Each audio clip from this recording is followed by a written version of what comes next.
I do thank you all. First of all, thank the elders for allowing me to go. I know, of course, that part of my agreement, part of my package is that I'm supposed to sort of have continuing ed through the year, and I appreciate that. I do, because I need that when you're as dumb as I am.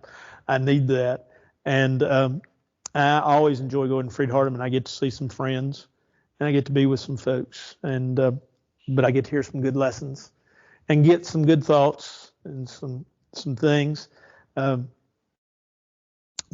I come away this time saddened about some things. I saw every Tuesday they have one of the young men from the school, from one of the students, give chapel, and on Tuesday they have Bible majors to sit on the stage. And of course, my son working at Freed-Hardeman, I have a lot of knowledge of what's going on down there. Not everything by any stretch of the imagination, but if I have a question, I can ask, and a lot of times he can supply the answer. And I had heard that the number of Bible majors was decreasing, and it was quite evident Tuesday. So that's a sad thing. But I come back with a great appreciation for you all. And I know we're only almost 2 years, not quite, but almost 2 years into our relationship. And I sat at different times with two good friends of mine, preachers, that are very bitter where they are because of the way they've been treated, and they have been mistreated. And it makes me appreciate you all. And I thank you for that. I love you all and appreciate you. And I hope to feel that way in 20 years from now when we're still all here. And I feel like we will. And so I know I have a yearly evaluation coming up in March, and Jay is really hanging that over my head.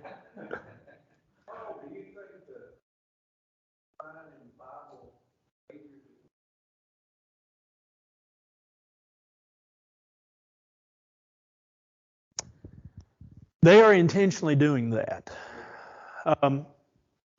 Matter of fact, they didn't announce that this was announced, 3 or 4 weeks ago? No, longer than that. Maybe right before Christmas. They're going to do a robotics thing. They're moving into some other fields. Personally, do I think that? No. I just give you my sad story. The brotherhood. We're getting grayer, we're getting older, we're getting smaller. Through the years, we've spread ourselves out. And I'm not just talking about Nashville. I mean, let's go to Dixon, Pomona, Walnut Street. Within a 1 year, I looked, within a 3 to 5 mile radius of Walnut Street in Dixon, there's like 8 congregations. Maybe 5 miles. It's small. It's small. And just within the city limits of Dixon, Churches of Christ, there's 1, 2, 3, 4. 4. There were 5. And then there is the brethren that I call them ultra conservative. And I think that's the term they prefer now.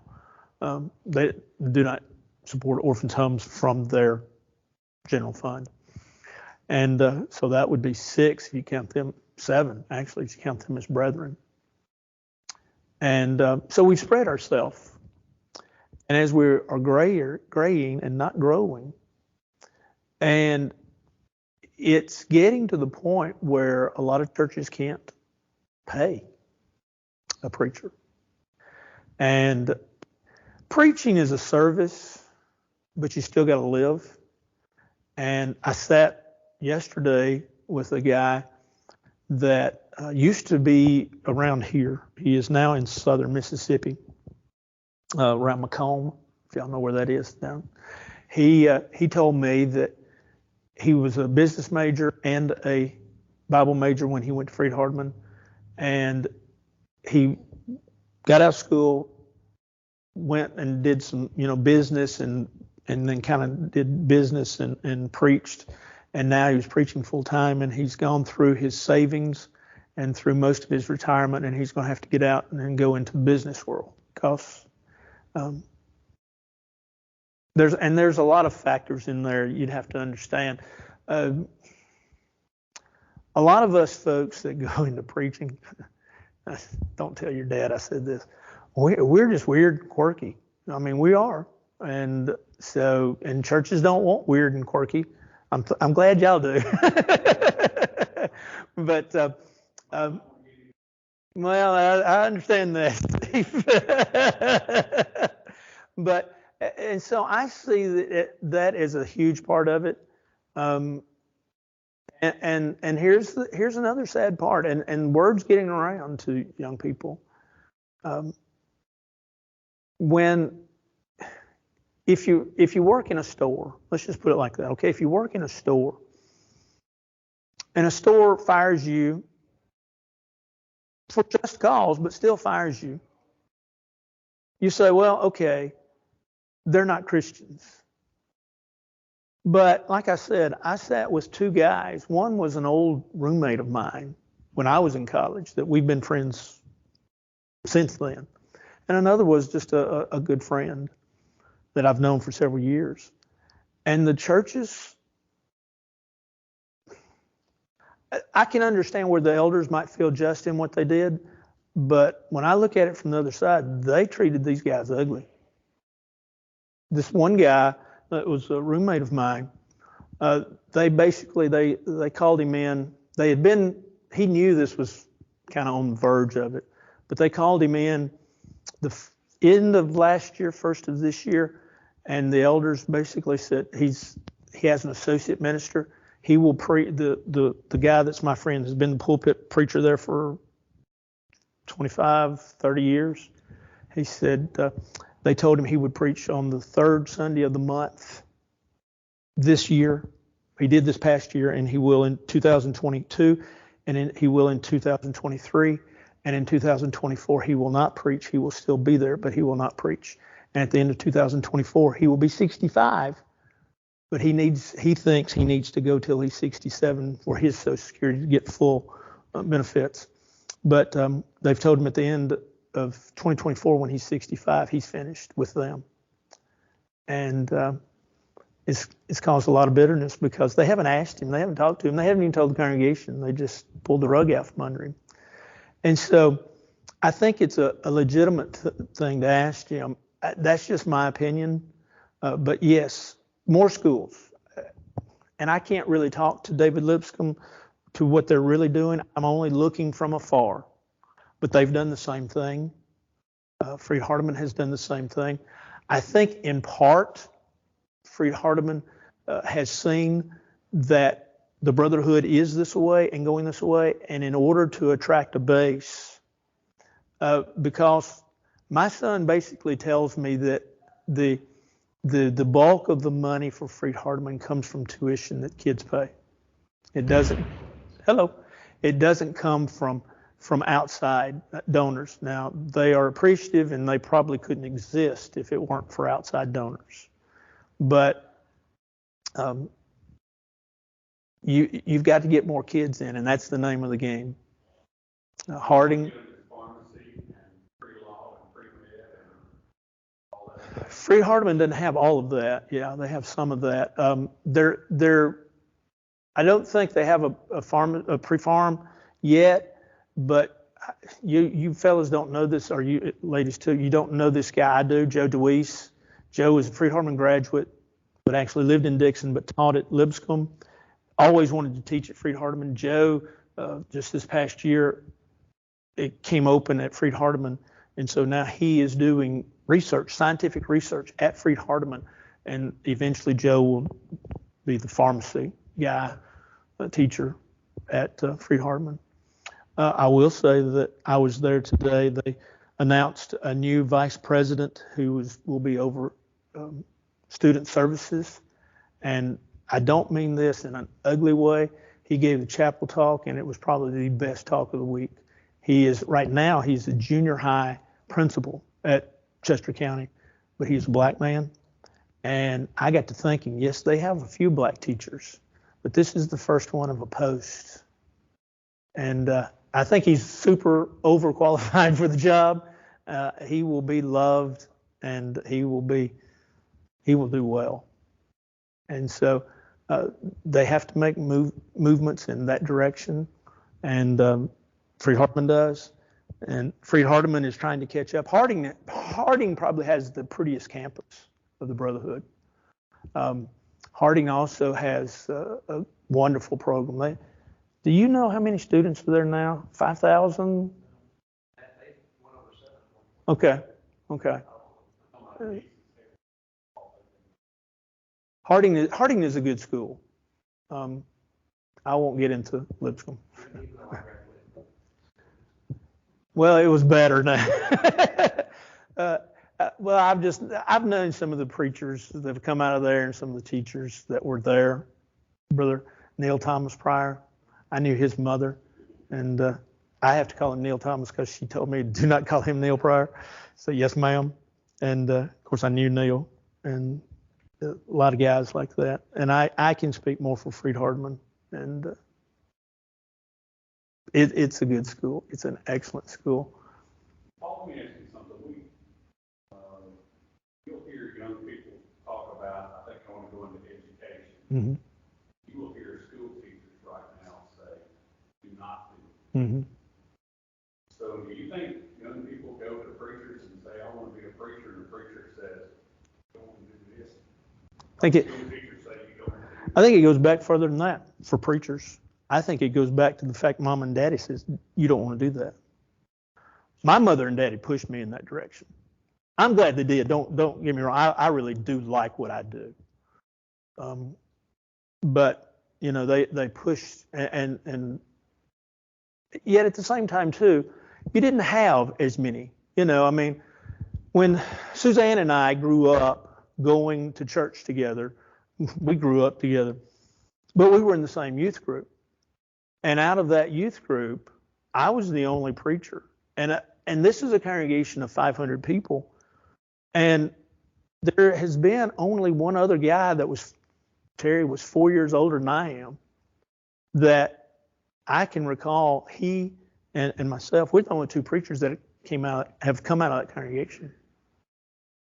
So on the preacher search before you, not Yeah. when you searched before that, I was really active on that. And frankly, I was really disappointed in the quality of Yeah.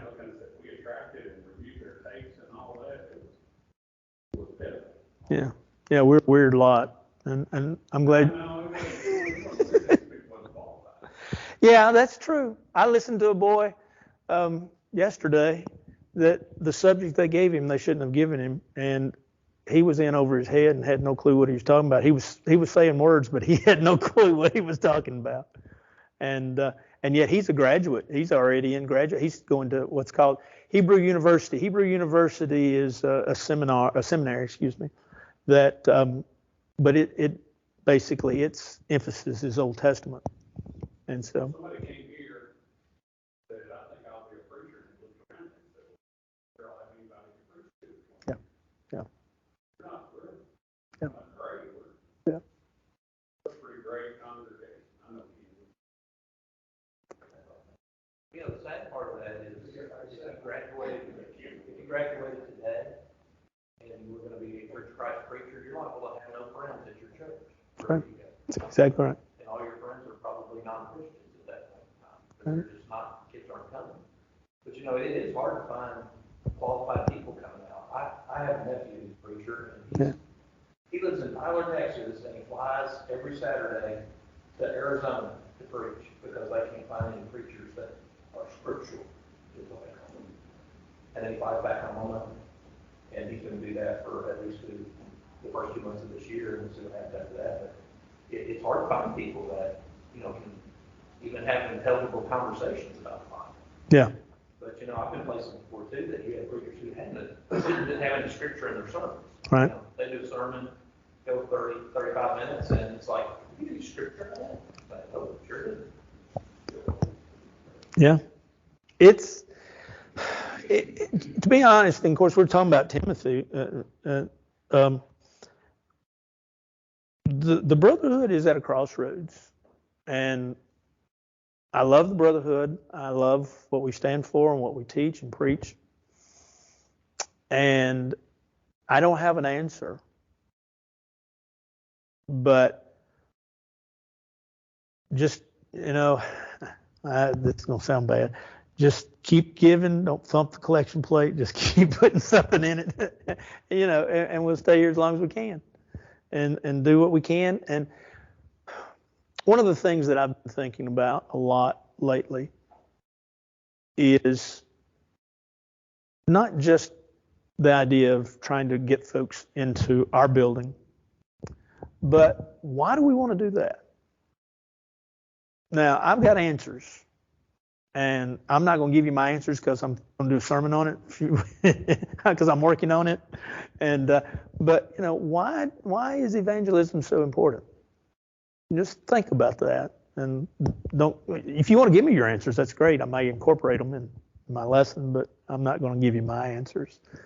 But I say that to say this: pray for our brotherhood, pray for the world, that folks will begin to see. I don't know that I've shared this bit of my thinking with you, but I think it fits.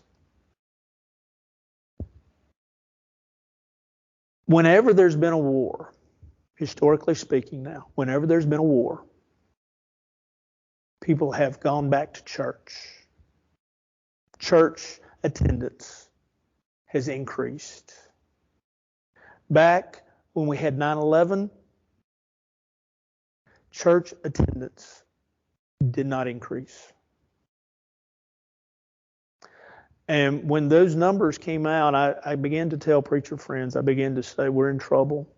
And they all looked at me like I was crazy, which they do anyway. But I said, if people won't come back to church when there's a skirmish, when there's a war, then what's going to bring them back? Well, here we are, 21 years later, and almost 22. We'll be 22 this year. But it's not just here. It's not just River Road, where, everybody I've talked to, and everybody I talked to since COVID has basically said we've only got 75% of our congregation back. And some are not even that well off. And so it is a concern. We do better when we're all here and we're all working with the same cause. And that's preaching the gospel. Anything else? Well, you talk about the church, correct?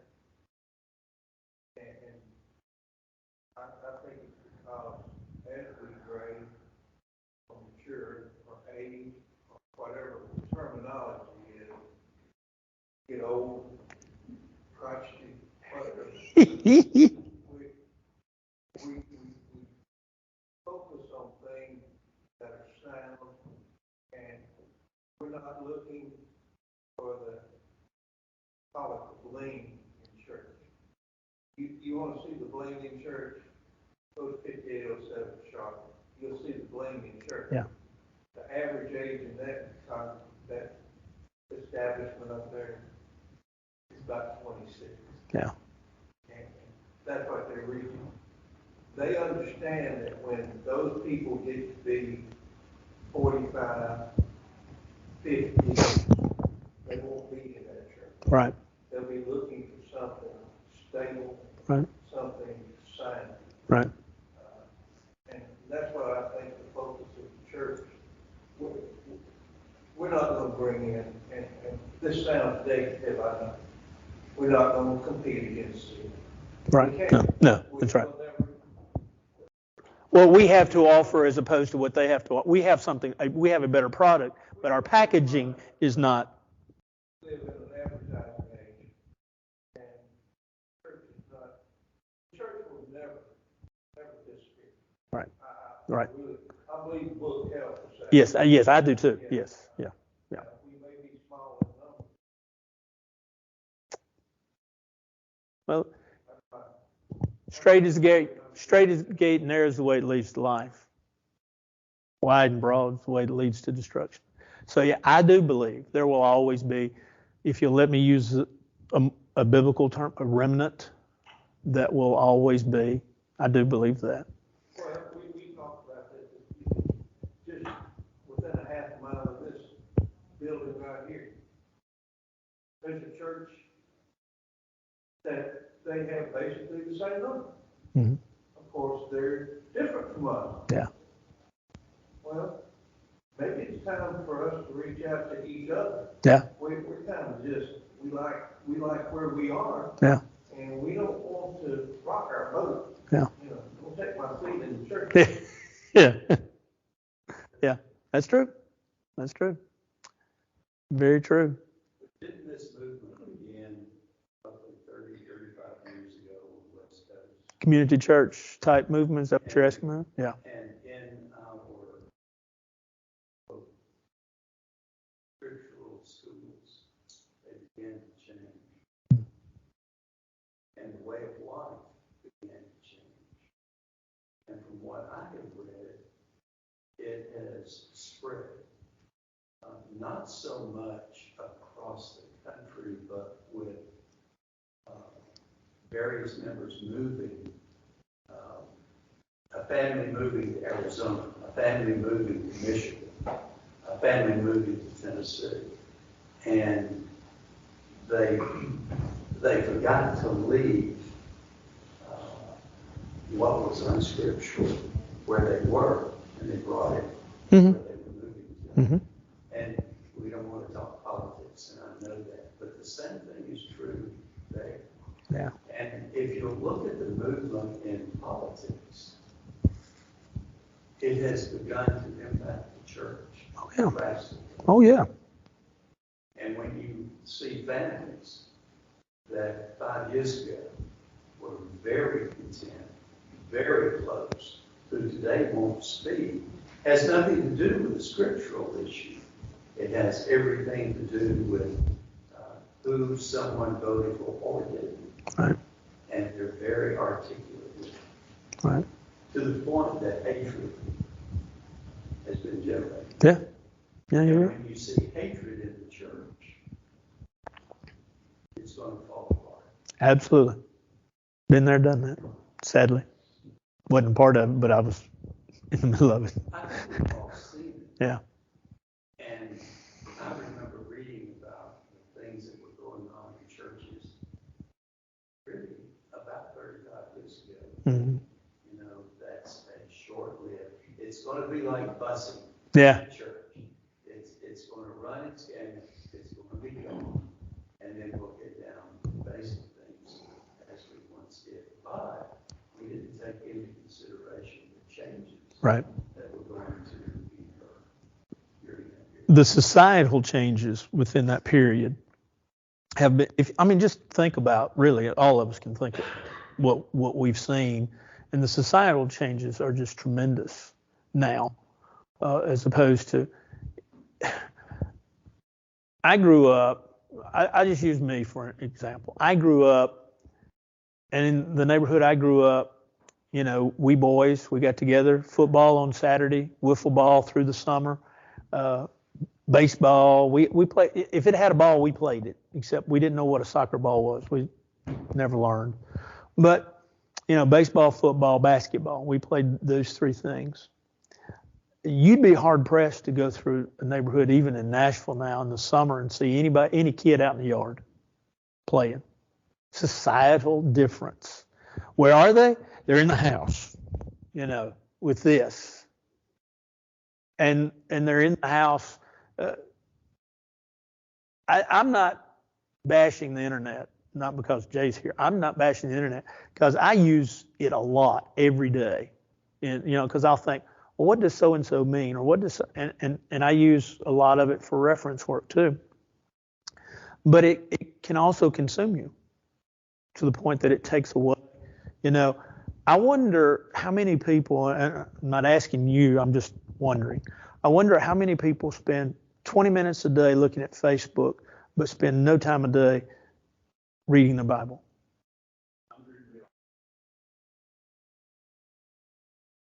So there you go. And of course, for the younger set, it's not Facebook. Let's be honest. Facebook is for us, our age. Twitter is for the younger ones. Now you're asking me what's Twitter? Just go find out. It's basically shorter stuff. Twitter and TikTok. So it's also affected our ability to concentrate. Oh yeah. Now we're saying hard to concentrate. I don't know. I looked at Facebook one morning, woke up, pulled up my tablet, looked at it. Somehow there was a TikTok feed coming through Facebook, and I really didn't realize what it was, and I started looking at it. Mm-hmm. And it lasted about 15 seconds, Mhm. and it was another crazy thing. Mhm. It was somebody jumping over a car, or some girl posing, and the next one's two boys doing something stupid. And the next thing I looked up, and it was like 8:15. Yeah. And I started like at 8, like at 30, I had wasted 30 minutes. And it seemed like a vapor. It was like, what in the world? And then I called Catherine later. I said, what did I get into? She said, well, maybe Facebook owns TikTok, or they got their own TikTok-like thing, and they're trying to get you to look at it. But I mean, you're just looking at these crazy videos. Mhm. I mean, some of them spend like some guy shooting a basketball all the way across the court, making it, and doing crazy, just stupid stuff. Yeah, TikTok is basically short videos. Twitter is more like it's closer to Facebook. It's more like you put an entry in, you've only got X number of characters you can put in, so it's a shorter feed. Reason being because our attention span is shortened. In reference to the statement of community churches, I'll speak to something, just food for thought, in Dixon, and talking to community church leaders there. There was the old Kmart building. If you know anything about Dixon, the old Kmart building houses a community church, and man, they were getting 500, 600, 700 people, and then all of a sudden they got less. And there's a lot of reasons, don't get me wrong, but in talking to the leadership, here's what they told me: we can get them to come, the glitz, the glamour, the packaging, but we can only keep them about 3 weeks. That's all we can keep them. Now we do have some, of our regulars, faithful, that come every Sunday, but about 3 weeks is about all we can keep them. And that's a scary thought.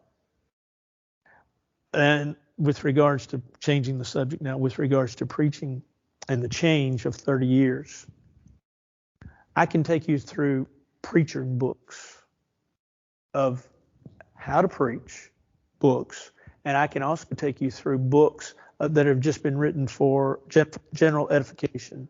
I can take you through preaching books, and I can show you the difference in the style of what, say, the way I was taught to preach and the way you're taught now to preach. I can show you books that were written, say, 20 years ago, and you say, man, there's a lot of good, we would say, because y'all are good Bible students, we would say, man, there's a lot of good stuff in there. I can show you a book today that's for, say, a class, and you're like, there's nothing to it. It's fluff. And so that's a scary thing, to think that this is what a lot of folks are teaching. The basic difference in preaching is this. For me, I have a thesis. In other words, this is what I'm going to talk about. And then I have 1, 2, 3, or 4 points. The style of preaching today is just get up there and talk and ramble for 30 minutes. Maybe include a scripture or two, maybe. But, just try to talk and maybe pull out a lesson or two from something, from a story or from a newspaper clipping, and, try to make that relevant. And that's what you're being taught. That's how a lot of preachers are being taught to preach today. So that's the problem. Well, everybody's looking at 1 Timothy 4. Sorry. I got off on my bandwagon, didn't I? I'm sorry. When I go, never mind. Y'all won't never send me away, will you? Well, yeah, you will. Well, it's an emphasis. Here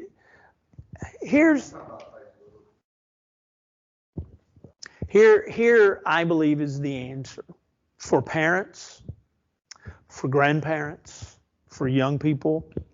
I think here's the answer. The word is balance. If you think about it, we serve a balanced God. Romans 11:22, behold the goodness and the severity of God. There's a good side, there's a severe side. The Bible is a balanced book. Paul says all scripture is given by inspiration of God and is profitable for reproof, correction, but here's the other side, instruction in righteousness. So you got a balanced God that's given us a balanced book, and when you look at the plan of salvation, it's a balanced plan. Man's got to hear, believe, repent, confess, and be baptized. What's God promised? His grace, His mercy, and His salvation. Right? Balanced. So there's a balance. That's true through all of life. There has to be a balance.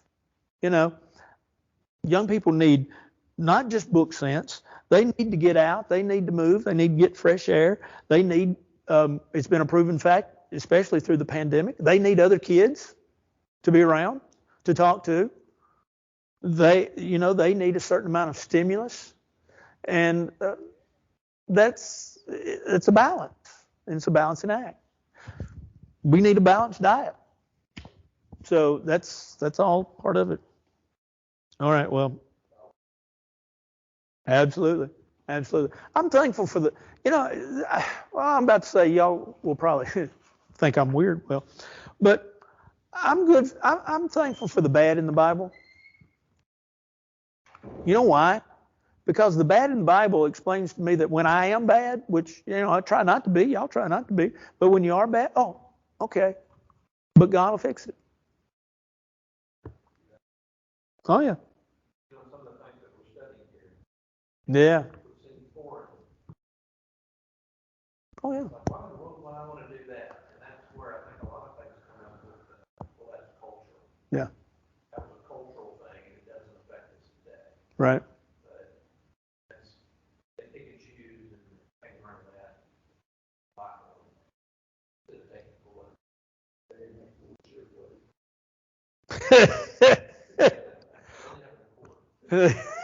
had a Pinto. I'm sorry if you had one. I shouldn't have said that. Now think about this. And if you feel like I've wasted your time tonight, I'm sorry. That was not my intent. But my intent was actually to study 1 Timothy 4. Look at all my notes. But think about how this, and we'll go over it in more detail, but think about how this applies to what we've said. Now, the Spirit expressly says that in latter times some shall depart from the faith, giving heed to deceiving spirits and doctrines of demons, speaking lies and hypocrisy, having their own conscience seared with a hot iron, forbidding to marry, commanding to abstain from foods which God created to be received with thanksgiving by those who believe and know the truth. Now, just stop right there. The Bible is as relevant today as it was in 62 AD, well, 67 AD actually, 67 AD when Paul by inspiration wrote this. And I'll show you next week. I think you're already there, but I'll show you. We'll talk about it next week. And I know that you can look at, say, especially verse 3, and you can say, well, I know who that is and what that is. And I'll disagree with you. I will, because if you want to pin verse 3 on the and say Paul was condemning the Catholic Church, nope. Why? It didn't exist. It wasn't there, and it would have made no sense for Timothy to have received this and say, "What in the Sam Hill is he talking about?" I mean, and the fact is that this was relevant for Timothy in Timothy's day because of what was going on, but it's also relevant today because there are folks that are in the same condition and doing the same thing. And we'll talk a little bit about that.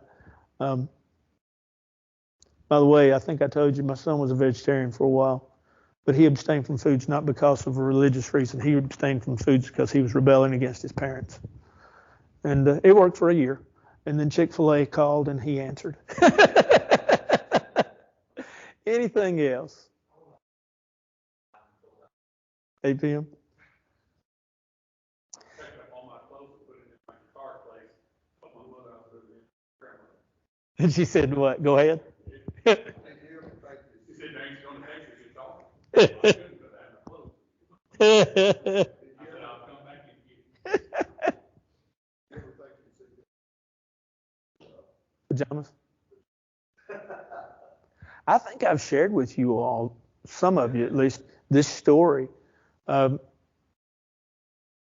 few years ago, and when I was at Pomona, we had 2 church vans, and we carried kids and different things. And the kids were fixing to go on a trip, and so I called the deacon up that was going to carry them. And I said, look, and because they were going to leave like on Friday night and come back Saturday. It was a short trip. But anyway, I said, I know you're going to be pressed for time trying to get off work. Don't worry about filling up the vans with gas. I'm going to fill them up for you, and they'll be ready to go. I'll check the oil and all that good stuff, and all you have to do is jump in them and go. He said, great, I appreciate it. And so I carried them down to the local gas station by the interstate down here. And I was filling up one. I had church credit card. There I am in the church van. And, the church is supposed to be known for good works, good things. And I had this young girl, and I turned around, and she was not wearing support, and she was wearing see-through. And I turned around and I said, yes, hello. And she needed gas. And so I went over there and I put gas in her car, and I told the elders the next week when we were in a meeting, and I said, okay, here's what I did. I paid for it with church credit card. I didn't use my own credit card. I said, if y'all want me to pay for it, I'll be glad to. But also know that I was not with that woman, and yes, she didn't have on enough clothes. And so, yeah, Billy, you're right. No, it's all different. It's all changed. And anyway, but I promise next week we'll get in 1 Timothy 4, and I surely intended on it this week. But hopefully you'll think about these things. Growth within the church comes very slowly. I listened to a lecture today. Oh, shoot. Can't think of his name now. But good guy. He's actually a teacher at Freed-Hardeman. And he was talking about prayer. And he says one of the reasons, and I'm going to use this in my prayer when we talk about it in March. One of the reasons prayer is hard is because it takes a long time. And we get bored with it, and we get tired of it. And he's, basically his response was keep praying. And he's right. Matt Cook, that's his name, Matt Cook. And so just keep plugging along, and we'll do better. Well, let's bow for a word of prayer right quick. Our Father in heaven, we're so thankful for this day. We're thankful for the beautiful sunshine that we had, for the wonderful weather. Thankful that you loved us, that you watch over us, and that you take care of us. We're so thankful for your word and for the positive impact that it has upon us. May we ever live with you, and may we ever live for you, so that others will see you in us and see you through us. We ask that you be with those that were announced this evening, that Jay announced that are sick or not feeling well. We ask that you watch over each family, that you bless them and keep them. Watch over us, bless us, and hold us as we hold to you. For this is our prayer in Christ's name. Amen. Y'all have a great, great week. Thank you so much. I do love you.